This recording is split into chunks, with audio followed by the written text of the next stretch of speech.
hacer elecciones. ¿Cómo va este tema de las elecciones en Venezuela, según tu opinión, Carlos? Bueno, hay dos maneras de mirar el tema, ¿no? Hay dos Américas. Una América democrática, en la que hay respeto a los derechos humanos, a las libertades individuales, Estado de Derecho, alternancia en el poder, separación e independencia de los poderes públicos y libre organización política, que permite sustentar esta institución extraordinaria que es un derecho humano, que es el sufragio universal. El sufragio universal no es otra cosa que el hecho de que los ciudadanos concurren a votar en igualdad de condiciones. No hay ciudadanos de primera y de segunda, todos valemos lo mismo, y a través del sufragio universal expresamos una decisión de constituir un poder ejecutivo por un determinado periodo de tiempo para que gobierne cumpliendo la ley. Eso pasa en democracia, pero en dictadura se hacen procesos en los que se simula la elección, porque la palabra elección quiere decir optar por algo, quiere decir decidir entre una serie de alternativas, eso es elegir. Pero en las dictaduras del socialismo del siglo XXI, que están jefaturizadas por Cuba, integradas por Venezuela, Bolivia, Nicaragua, en su momento estuvo ahí el Ecuador, la gente vota pero no elige. Los llevan a votar con un resultado prefabricado para darle cierto tipo de narrativa de legitimidad al régimen, va a permanecer indefinidamente en el poder con impunidad, gobernando a través del mecanismo de terrorismo de Estado, que no es otra cosa que el mecanismo del miedo. Entonces, lo que yo sostengo es que el mundo, las Américas, los líderes democráticos, pueden utilizar y deben utilizar estos elementos de lo que son las elecciones para distinguir qué es una democracia y qué es una dictadura. En los países donde se manipula el padrón electoral, el registro de los ciudadanos, donde eso está en manos de un grupo de criminales que lo infla, lo reduce, lo manipula cuantitativamente y geográficamente y demográficamente, esos son países que sin duda son dictaduras. En Venezuela eso está en manos de un grupo de delincuentes que depende de la dictadura, lo mismo que en Bolivia. El padrón electoral en Bolivia está inflado en un 20 o 25%, lo mismo que en Nicaragua y en Cuba, ni que se diga, porque no necesitan hacer eso porque es una elección de partido único. Entonces es un ridículo. Y el otro elemento es el hecho de que además de la manipulación del registro de las personas, los administradores del proceso electoral no son imparciales, no son idóneos, son simplemente títeres del poder dictatorial al que tienen que favorecer. Ese órgano electoral venezolano me da una vergüenza total, primero porque lo cambian, lo ponen y lo sacan cada que le conviene al dictador, y segundo porque hace como si fuera un órgano indirecto y cuasi autónomo, lo que el dictador quiere. Ahora está en un gran ejercicio para tratar de impedir las elecciones internas de la oposición, diciendo que todo proceso electoral para que valga en Venezuela depende de ellos. O sea, no es así. ¿Y tú piensas que está bien que la oposición esté en esta carrera de las primarias? Y bueno, ya ellos dijeron que no van a aceptar el manejo del Consejo Nacional Electoral en esto, pero ¿qué piensas tú que puede resultar de estas primarias de la oposición? Lo que está pasando en Venezuela es que la oposición está tratando de hacer un proceso que le permita, primero, ser una oposición de verdad, porque en dictadura hay que distinguir dos clases de oposición. La oposición de verdad, la oposición real y la oposición funcional, que yo he definido como aquella oposición que no aspira a tomar el poder, sino que simplemente le hace al juego al régimen para darle permanencia, para darle narrativa de legitimidad y para permitir que sean procesos electorales que no son democráticos en el marco de la dictadura electoralista, que yo también he definido como aquellos procesos en los que el pueblo vota pero no elige. Entonces, el primer gran objetivo de este proceso que está llevando adelante la oposición en Venezuela es ser una oposición de verdad.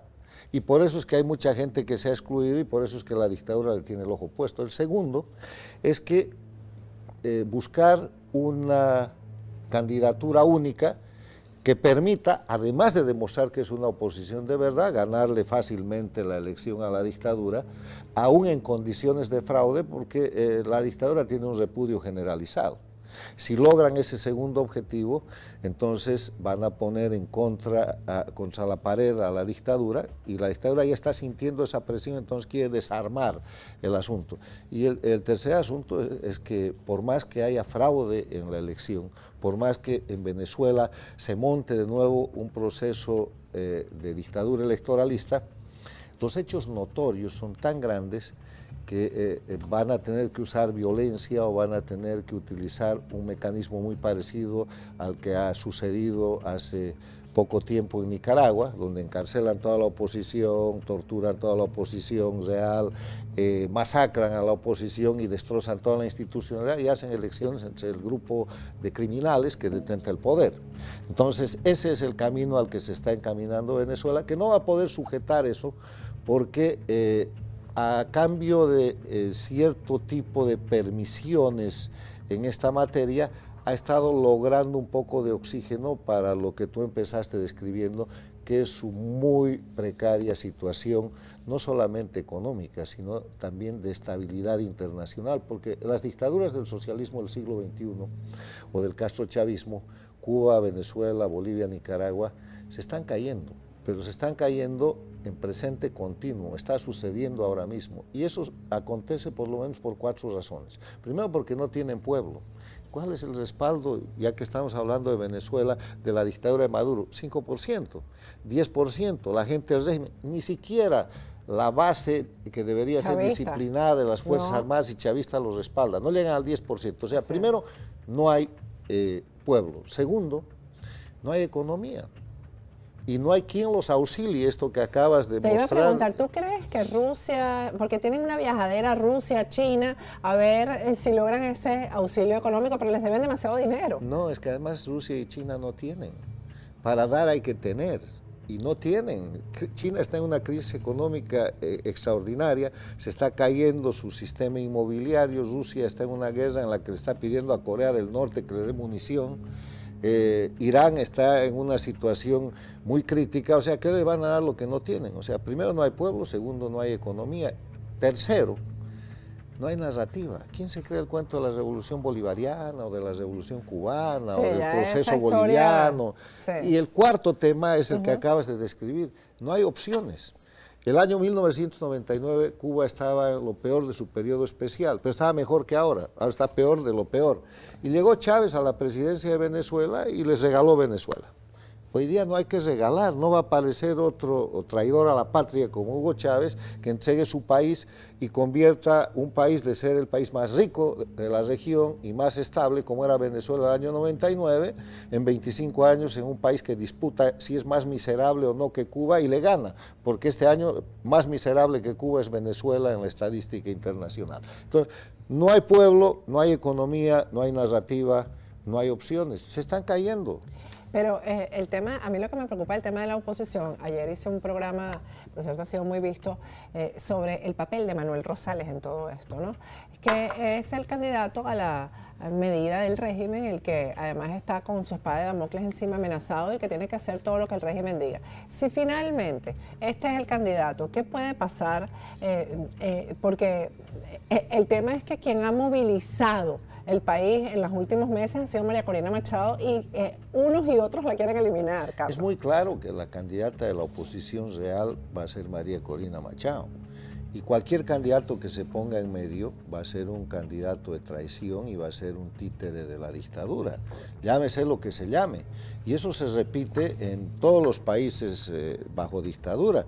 Han habido 3 candidatos en Nicaragua, en Bolivia eso tiene nombre, se llama Carlos Mesa, se llama Samuel Doria Medina, se llama Jorge Quiroga y hay otros nombres que hacen ese juego, que mientras hay, en el caso boliviano, más de 280 presos políticos, ellos entran y salen del país y participan en eventos internacionales como si nada pasara. Lo mismo que la gente de Venezuela. En Venezuela funciona la puerta giratoria, con una constante de 250 o 300 presos políticos, y mientras tanto esta gente va por el mundo y transita por Venezuela como si fuera un país con democracia, cosa que no sucede. Entonces eso es la farsa de la narrativa de tratar de presentar una dictadura como si fuera un escenario en el cual hay libertad. Y en las dictaduras, además de la descripción que daba al empezar, donde se violan los derechos humanos, donde no hay padrones electorales aceptables, donde los administradores electorales son simplemente prevaricadores del régimen, y donde no hay ninguna garantía a los derechos humanos, lo que hace desaparecer el sufragio universal, no hay elecciones. O sea, van a tratar de eliminar a María Corina Machado, y para eso tienen varios procedimientos. Sí. El procedimiento, digamos, nicaragüense, encarcelar, y después exiliar y acabar. El procedimiento ecuatoriano, matarlos. Han matado a Fernando Villavicencio. Hay que tener mucho cuidado con eso, porque el socialismo del siglo XXI mata. Han matado al alcalde de Manta en el Ecuador. O sea, es gravísimo. Hay que cuidar a los opositores de verdad en Venezuela, y hay que denunciar estos hechos para prevenir que estos criminales mañana no aparezcan y digan, no, fue un sicario. Sí, pero ¿quién está detrás del sicario? Es el socialismo del siglo XXI. No, y lo meten preso, el mismo socialismo. No, lo matan. Lo que ha pasado en el Ecuador, que el asesino de Villavicencio ha sido muerto el mismo día. Exactamente. O sea, es peligrosísimo, pero yo creo que Venezuela va por un buen camino, y además está sentando un precedente para toda la región. El ejemplo de Venezuela ojalá se repita en Bolivia, que tiene elecciones en dictadura el próximo año, el 2024 para el 2025, donde si hacen una elección interna veremos ojalá una primera etapa de hacer una oposición de verdad, y después de tener una sola candidatura, porque en Bolivia el repudio es generalizado contra Morales, contra Arce y con todo lo que representa la construcción del narcoestado. ¿Y qué crees entonces que sea el escenario definitivo en el 2024 en Venezuela? Yo creo que la fuerza del pueblo, la fuerza de ese más cerca del 90% de la gente, va a terminar por imponerse. La dictadura está de retirada y la presión internacional es muy clara. Las amenazas sobre la dictadura venezolana son muchas. Está pendiente y demorado el proceso por crímenes de lesa humanidad en la Corte Penal Internacional. Están bajo sanciones de las cuales se quieren liberar, tienen a sus principales cajeros y testaferros presos en la justicia internacional, en tribunales en los Estados Unidos, no tienen ninguna posibilidad de recibir ayuda de sus aliados internacionales que están en crisis, Rusia, China, Irán, no hay más, y tienen que sostener a la Cuba miserable, que además no tiene de qué vivir. Entonces, el problema es que Venezuela ha caído en la gran bancarrota y en la crisis humanitaria en que está arrastrada por ese gran peso que se llama sostener la dictadura cubana, que siguen sosteniéndola. Entonces no hay manera que sobrevivan. Y dentro de lo que es el castrochavismo venezolano hay grandes disputas. Eso te iba a decir, porque algunos querrán irse y soltar eso y retirarse. Yo creo que Maduro está en esa lista de los que ya quieren soltar eso, ya que los dejen en paz. Y hay otros como Diosdado que no lo van a soltar. No, yo creo que los radicales Diosdado, que quieren la guerra antes de eso. Yo creo que lo que Diosdado quiere es sacar a Maduro. Diosdado quiere desempatar el gran momento en el que fue derrotado después de la muerte de Chávez. Está claro que a Chávez lo mata la dictadura cubana, así lo ha escrito y documentado Enrique Salas Romer. Hay un libro y más sobre eso. Y cuando muere Chávez, lo que pasa es que se disputa la sucesión a Chávez, y dentro de Venezuela nace la disputa entre el castrismo venezolano, Maduro, y el chavismo venezolano, Diosdado Cabello, y obviamente gana el castrismo. Entonces, Diosdado lo que quiere es, con todo el discurso que haga o lo que fuera, quiere liquidar a Maduro y quedarse, así sea por un instante, como dueño del proceso dictatorial. Y ese es el principio del fin, porque Cuba sigue sosteniendo con todo lo que puede, con toda su tecnología criminal, a Maduro. Pero dentro de lo que es Venezuela, eso ya es insostenible. Yo creo que el control territorial que tiene la dictadura es menos de 1/3 en Venezuela. Ahí están los grupos criminales, ahí están los chinos, ese es el otro problema, ahí está el tema de los narcotraficantes, y se ha vuelto una serie de republiquetas de crimen que ya se han empezado a disgregar y a descontrolar de lo que es el crimen organizado que ellos manejan. Y eso es muy peligroso. Ahora, ha sido un refuerzo muy grande para la dictadura venezolana la llegada de Petro al gobierno de Venezuela, que ha sido financiado desde Venezuela, desde la dictadura, desde el narcotráfico, pero eso en vez de arreglar el problema venezolano, está llevando al desastre total al gobierno de Petro. Bueno, Carlos, te estoy muy agradecida y espero que se repita esta conversación antes de que termine el año. Topografía pura, lo que hemos hecho, Patricia, es mostrar la realidad objetiva.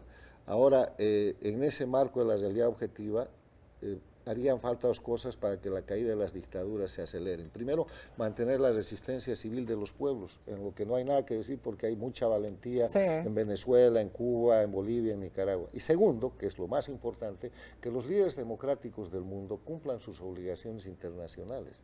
No es un favor, tienen que cumplir la Carta Democrática Interamericana,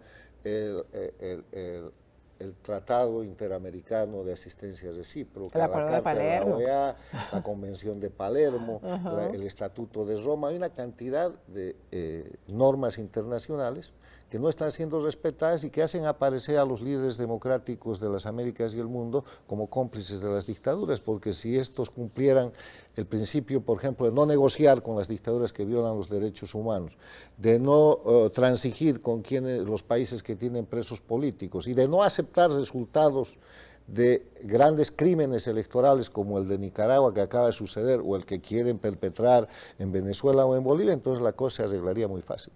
Sí. Gracias, Carlos Sánchez Berzaín. Yo sé que nuestra audiencia agradece muchísimo estas conversaciones contigo y vamos a ir a un corte.